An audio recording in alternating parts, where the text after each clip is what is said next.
Terceira modalidade é a modalidade extraordinária, adesão disponível até o dia 30 de setembro deste ano, né? Então, de acordo com a legislação que a gente tem hoje em vigor, prazo dia 30 de setembro de 2021.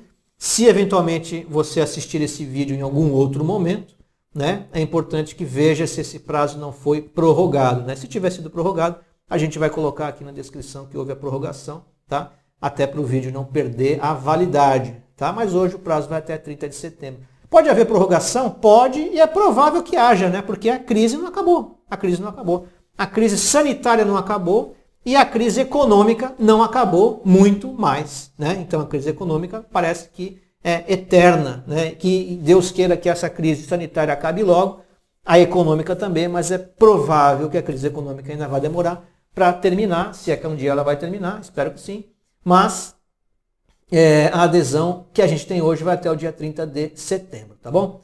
Abrangência da negociação extraordinária, da transação extraordinária. Todos os débitos inscritos em dívida ativa da União de qualquer valor. Então aqui, transação extraordinária é exclusiva da PGFN, não é para débitos da Receita, tá? Débitos da Receita só quando eles forem inscritos em dívida ativa, tá bom?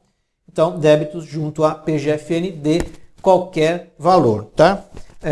Pessoas físicas e pessoas jurídicas, e haverá tratamento especial para as pessoas físicas, para as microempresas e empresas de pequeno porte, os empresários individuais, né? No começo da exposição aqui eu acabei esquecendo de falar para vocês dos empresários individuais, então eles também são potenciais beneficiários de tratamento especial. Pessoas físicas, empresários individuais, microempresas, empresas de pequeno porte, instituições de ensino, santas casas de misericórdia, sociedades cooperativas e demais organizações da sociedade civil de que trata a Lei 13.019 de 2014. Então está aqui o número da lei, eu tinha esquecido o número da lei, mas é a 13.019 de 2014 que fala sobre quais são essas organizações da sociedade civil. Qual o limite de valor? Qualquer valor, tá? Qualquer valor, não tem limite de valor máximo nem mínimo, qualquer valor pode ser objeto da transação extraordinária.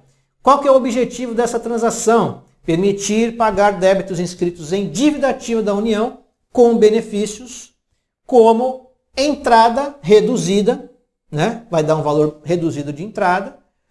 Os primeiros meses será um percentual do valor total da dívida para o contribuinte ganhar fôlego para pagar e prazo maior de parcelamento. Mas não são concedidos, nessa chamada transação extraordinária, não são concedidos benefícios de redução de juros e multa e de encargo legal, tá? Não tem benefício nenhum, tá? É só parcelamento mesmo. Vai ter uma entrada reduzida, que a gente vai falar o percentual aqui, tá? E entrada reduzida e o valor não haverá, sobre o valor não haverá aplicação de redução de juros e multa, tá?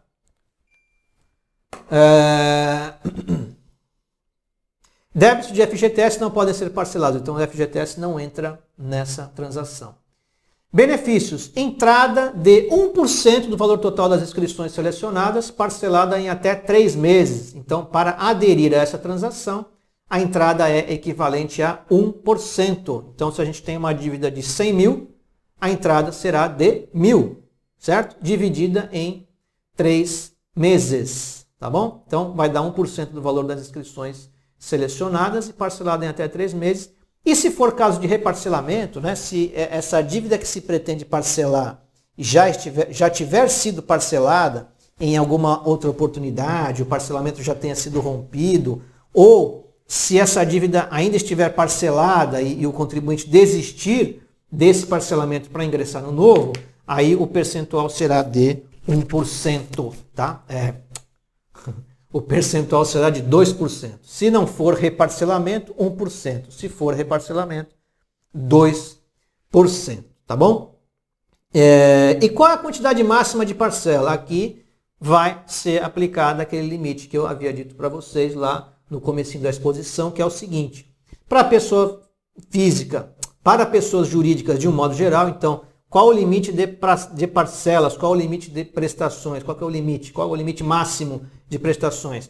Pessoa jurídica de um modo geral, 81 prestações e mais as 3 da entrada.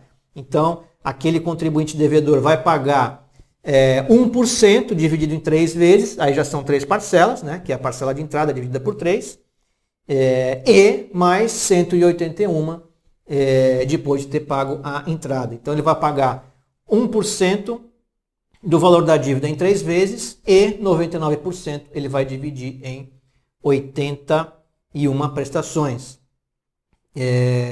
No caso de reparcelamento, ele vai pagar 2% e em 3 vezes, depois mais 181 prestações.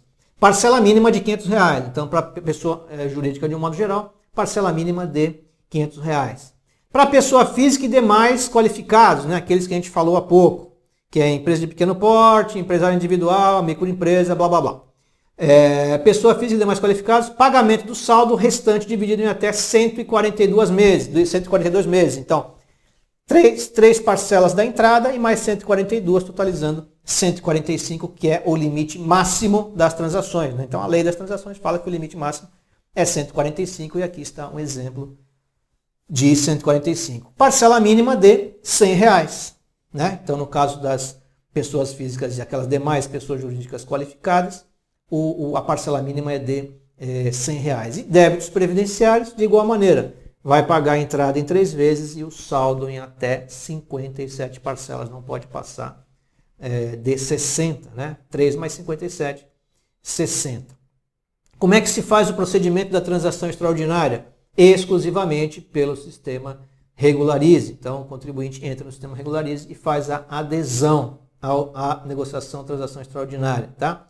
Tem uma observação constante do portal lá da PGFN que fala o seguinte: caso o débito esteja suspenso por decisão judicial, será preciso entrar em contato previamente com a unidade da PGFN do domicílio tributário do contribuinte para apresentar o requerimento de adesão à proposta de transação. Então, assim, em casos de decisão judicial que suspenda a exigibilidade de determinado débito, o contribuinte terá que apresentar um requerimento, um formulário feito à mão, pedindo para que haja o ingresso dessa transação extraordinária. Olha, gente, na prática eu não vi isso, tá? E até porque tem um sistema novo lá dentro do site da PGFN que é exclusivo para você apresentar requerimentos de juntada de documentos demonstrando que você requereu a desistência daquele processo que deu pela suspensão de algum crédito tributário. Então, essa informação aqui talvez seja uma informação antiga, eu não chequei se ainda é válida, tá? Mas, via de regra, em todos os parcelamentos que tem a inclusão de débitos que estejam envolvidos em alguma discussão judicial, esses débitos têm que ter os respectivos processos, objetos de desistência. E essa desistência tem que ser formulada no processo judicial e depois comprovado o protocolo desse pedido junto à Procuradoria, junto à PGFN. Então, nesse caso, não é diferente. Caso o débito esteja suspenso por decisão judicial, poderá ser feito todo o procedimento pelo Regularize. Porém, o contribuinte vai ter que ir lá no processo, desistir daquele processo que causou a suspensão da exigibilidade, apresentar a cópia desse protocolo, desse pedido feito judicialmente, junto à PGFN através desse setor que tem lá no site, que é exclusivo para você protocolar requerimentos informando da desistência. Então, isso não é diferente em relação a nenhuma transação, tá? Legislação aplicável, por último, é a portaria 9924, tá? Que estabelece exatamente as regras dessa transação extraordinária. A portaria 9917, que regulamenta a transação na dívida ativa da União de um modo geral, a lei do contribuinte legal e o artigo 171 do CTN.